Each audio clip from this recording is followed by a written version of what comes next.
Welcome. In our channel, drop a comment and let me know where you're watching from and share your thoughts with me. I'm super curious. The day Lucas's first love was discharged from the hospital, he drove dozens of kilometers just to see her, and ended up holding a small wedding ceremony with her. When he explained why, his voice was heavy with emotion. She'll never be able to walk again. This was her only wish. I couldn't say no. And me? Where did I fit into all of this? On stage, my boyfriend was pouring affection into someone else. Off to the side, my ex-boyfriend stood beside me, watching with a smirk. "Francesca," Grayson said, his voice dripping with sarcasm, "I thought you'd be doing so much better after leaving me." I didn't respond. I just stood there, lips pressed together, eyes fixed on the center of the hospital lobby. Lucas was on one knee, sliding a wedding ring onto the finger of the woman sitting in the wheelchair. The room burst into applause. He lifted her veil and finally I saw her. Fernanda, his first love. The guests started chanting, "Kiss! Kiss!" Unable to stand, Fernanda tilted her head up, lips parted, eyes full of emotion. Lucas hesitated just for a second, but I knew why. He remembered me. His current girlfriend. In the end, he kissed her cheek, not her lips. And then, as if pulled by an invisible thread, his eyes found mine in the crowd. Grayson saw it too. Lucas froze. His face twisted with panic. He let go of Fernanda's hand and took a step toward me. But Fernanda grabbed his arm, her voice breaking. "Lucas, you can't just leave me like this." The guests turned, confused, then judgmental. Whispers spread. Who is that woman? She's ruining the moment. I didn't care. My eyes stayed on Lucas. He shook off Fernanda's grip and walked toward me. Grayson stepped slightly in front of me, a subtle but firm barrier. "Nanda had a car accident," Lucas said, glancing at Grayson. "She might never walk again. She just wanted someone to help her feel like a bride. Just once." Before I could speak, Grayson let out a quiet laugh. Lucas's face darkened. His fists clenched, veins rising on his arms. "Fran, I'm sorry. Messed up. Can you?" "Lucas." I cut in softly. "She just wanted someone to help her.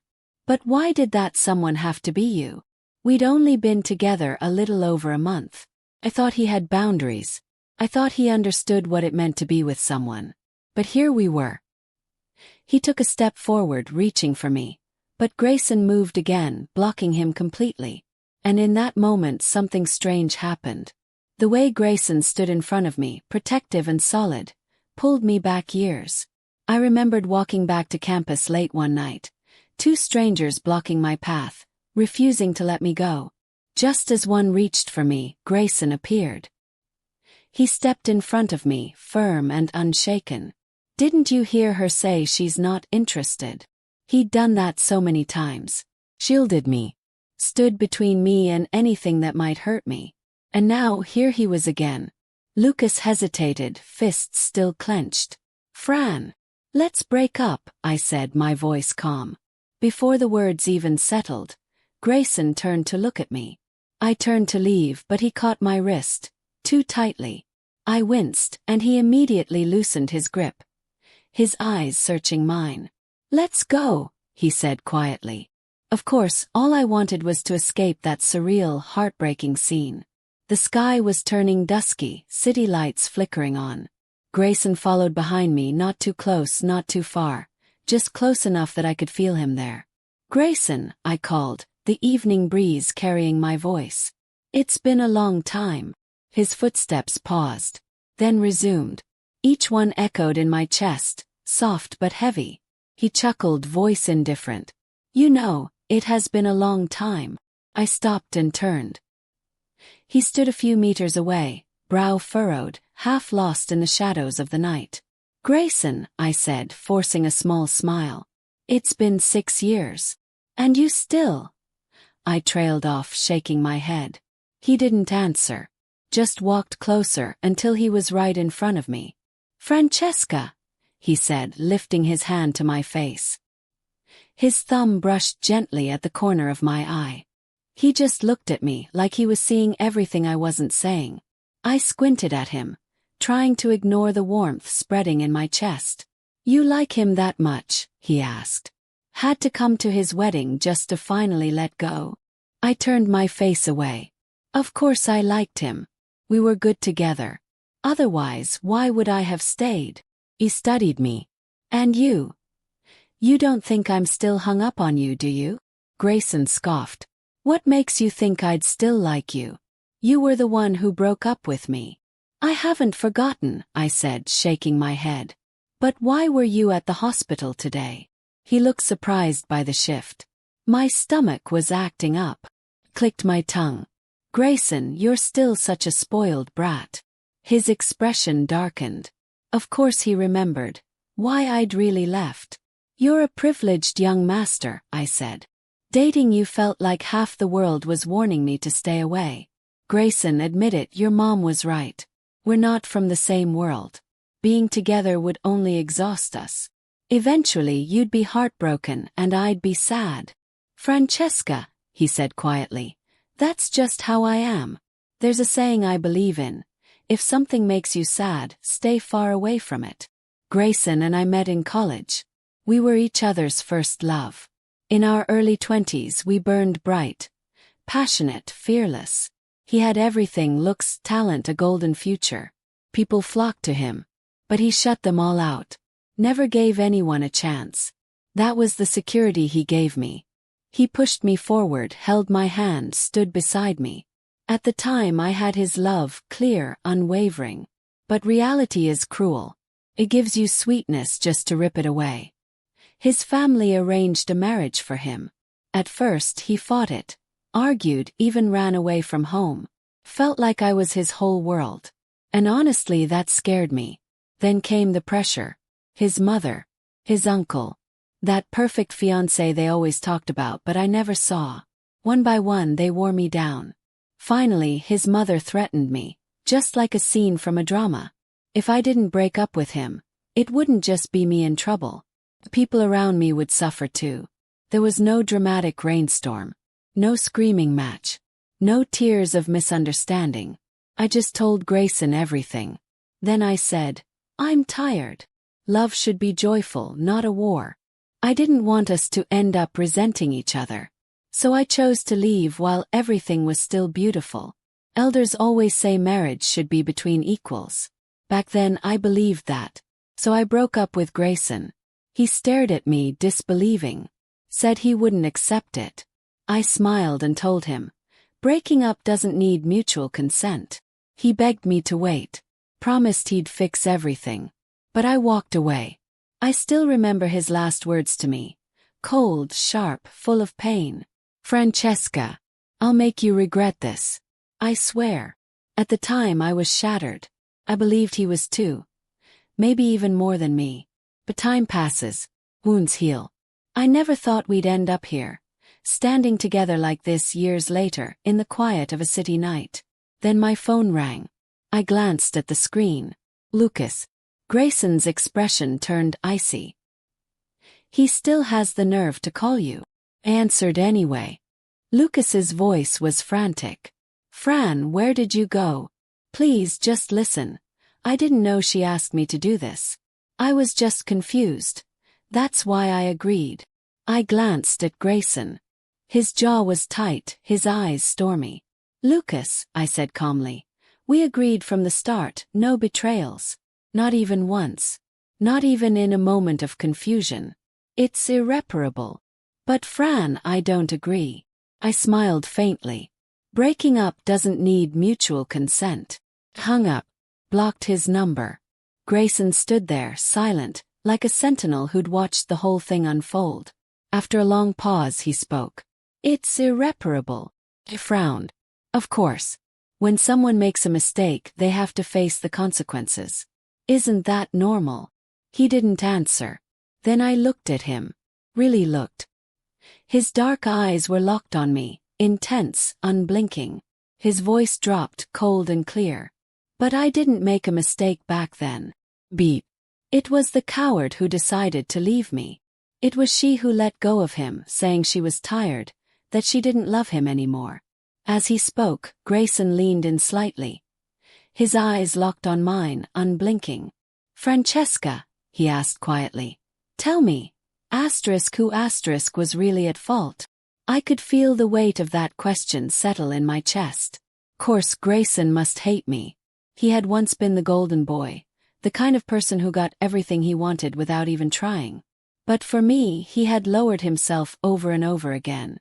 He fought for me, argued with his family, even ran away from home. For someone like him, rejection was unheard of. And yet, with me, he stumbled hard. "Does it really matter?" I asked, my voice barely above a whisper. There was a pause. Then, to my surprise, Grayson let out a soft laugh, but there was no warmth in it. His eyes stayed cold, distant. He straightened up and shook his head. "Well, it's been 6 years. It'd be pointless to stay this serious about it now." Before I could respond, his phone rang. The moment he saw the caller ID, something shifted. The coldness around him melted, just slightly, and his expression softened in a way I hadn't seen before.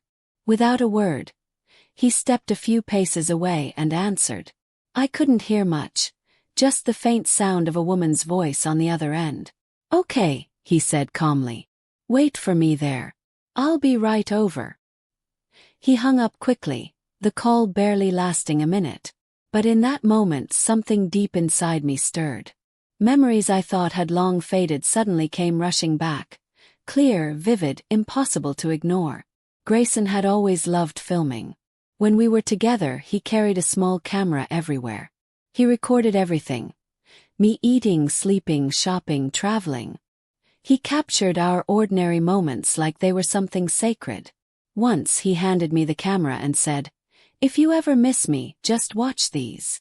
I remember smirking and saying, "That day will never come." But after we broke up, I found myself watching those videos late at night, over and over. Each frame was a piece of a life that no longer existed. And now, seeing him walk away so easily, offering that quiet tenderness to someone else, it hit me like a wave. No one stays in one place forever. Not every reunion can fix what's been broken. Maybe the golden boy, the one who had never been rejected before, still carried a quiet resentment toward the girl who walked away without looking back. After that night, Grayson and I didn't see each other for a long time. The connection between people, no matter how deep, can fade or reignite depending on how fate decides to play its hand. So when I walked into that conference room and saw him sitting there, I couldn't help but think, fate's mood today is hard to read. I had just taken my seat when the door slammed open. I looked up and there was Lucas. I hadn't seen him in weeks, but he looked worse than I'd ever seen him. His shirt was wrinkled, his face pale, stubble shadowing his jaw. Dark circles hung under his eyes, and his gaze was heavy with something I couldn't name. He stared at me, and a chill ran down my spine. Before I could react, I signaled to my assistant, but I was too late. Lucas strode toward me, his voice trembling. "Fran," he said, "what did I do wrong that you had to break up with me? We've known each other for over a year. Don't you know what kind of person I am? What happened that day? It was just a misunderstanding." I stared at him, stunned. In that moment, I realized I had never truly known who he was. Lucas was the man my mother introduced me to. She was getting older, worried about my future, and insisted I meet him. When we first met, he brought flowers. His shirt was neatly buttoned, his smile warm and kind. But years before that, I had already loved someone far more dazzling. Facing someone like Lucas, I didn't even feel the urge to try. During our first dinner, I made it clear I wasn't interested. But he didn't give up. He said he was willing to wait. Maybe one day I'd feel something. And so he waited. Over a year. He was generous, considerate, gentle. Sometimes I thought being with him wouldn't be so bad. But I never felt that fire, the kind that makes you want to give everything. Except once. A month ago. My mother had a sudden relapse while I was on a business trip. I couldn't get back in time. Lucas drove to her house in the middle of the night, took her to the hospital, stayed by the operating room without sleep, and sent me constant updates to calm me down. Falling in love is hard. But feeling safe in someone's care, that's easy. The next morning when I arrived at the hospital, I told him I was ready to give us a chance. He looked at me like I was everything. But I haven't forgotten the image of him kneeling in front of his first love, sliding a ring onto her finger. The human heart is unpredictable. Whether that moment was confusion, guilt, or something deeper, only he knows. And now, standing here, I wonder, is he truly regretful? Is he trying to pressure me? Or is this just another way to disrupt my life? Only he knows. Then, from the corner of the room came a low laugh, followed by a few slow, mocking claps. Turn. Grayson was standing there, his expression icy, a smirk playing on his lips. Lucas's face darkened instantly. Before he could speak, Grayson stepped forward. "Mr. Chi," he said, voice calm but sharp, "your words are quite interesting. I was there that day. I saw you on one knee, proposing to someone else. And now you call it a moment of confusion." He let out a cold laugh. "You must have been very confused to say something so shameless." Lucas flushed. "What did you say?" "Lucas," I cut in, my voice firm. "We're all adults. We could have handled this with dignity. But you chose to make it ugly." I paused, meeting his eyes. "You want to know why I broke up with you? I'll tell you clearly. Because I find it disgusting." His breath caught. My boyfriend proposing to his first love in front of me. That asterisk scene makes me sick every time I think of it. Lucas stared at me, stunned. Then suddenly his gaze snapped to Grayson. "And what about you?" he spat. "Don't think I don't know about those videos on your computer. Every single one of them has her in it." I couldn't help it. I laughed. It was almost funny. How I once believed we could be partners, that we could rely on each other. Seeing me laugh, Lucas panicked. "I didn't go through your computer. I just saw them when you were playing them. Accidentally." I shook my head. "If I let you see them, how could it have been accidental?" I looked at him one last time. "I'll say this once. I have no regrets about being with you. But I'm breaking up with you because you made a fundamental mistake. I can't pretend it didn't happen." Lucas fell silent. I waved my hand, signaling my assistant to escort him out. The farce was finally over. When I looked up, Grayson was still there, watching me, his gaze intense. I ignored him, wrapped up the meeting, and headed straight to the restroom. My heart was pounding, not from emotion but from anger. Anger at the mess, at the chaos, at the way old feelings suddenly flared up like dry grass catching fire. I had thought those emotions were long buried. But now they were forcing me to remember what it felt like when they first began. Back then I was just starting university. Stubborn, headstrong, always saying yes to extra work. The student council kept piling tasks on me. Move this, carry that. I didn't mind. But Grayson did. Once, I fell down a flight of stairs, scraping my arms and legs on the gravel. Blood smeared my skin, bruises already forming. I bought iodine, cleaned the wounds myself, and went right back to helping with the event. But when Grayson saw me, he froze. He didn't yell. He just knelt in front of me, frowning, and gently reapplied the medicine. "You're a girl," he said softly. "You don't have to be this tough. If it hurts, just say so. Who wouldn't help you?" He looked up at me, and in his eyes I saw myself, whole, cared for, seen. "You can show weakness," he said. "At least with me. Understand." Around us people passed by, voices overlapping. But all I could hear was the thundering of my own heart. Now, standing in front of the mirror, I calmly fixed my hair and makeup.